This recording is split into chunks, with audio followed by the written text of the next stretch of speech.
Now, before I did the video on this one, I had to have a really good look. This is from the Villa mine, Messina, South Africa. A very interesting, geometrically, or how should one say, structure, a whole formation. Now, this is a floater, so it formed as is in nature. Wasn't any bigger, any smaller, wasn't connected to anything when it formed, so it may have formed in a hard clay.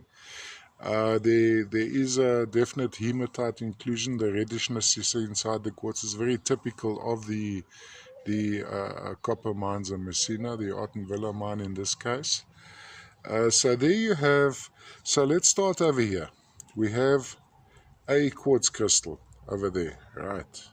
So now we're going to turn it over. We've got the terminations, very typical to quartz in this case, the terminations.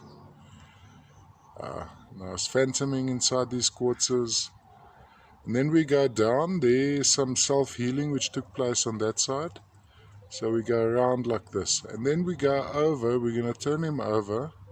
And here we have another quartz crystal. These are all together. So these are joined twins.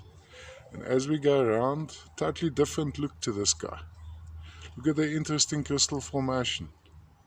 And of course, these you do need to look at the videos as well, because they are full of fire. They are see-through, so you can actually see into them. Lots of things happening on the inside.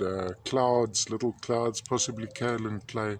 In many cases we find the so sought after adurite, papagowite, little tufts of needles in the case of adurite, included in these, and really very aesthetic generally pieces. Now on the still photos, this is what happens. It looks very dull when you hold it at the wrong angle. Give you an accurate indication of color. This is pretty accurate, like that. There we go. That's pretty accurate. And that's all from the Villa mine, Messina, South Africa.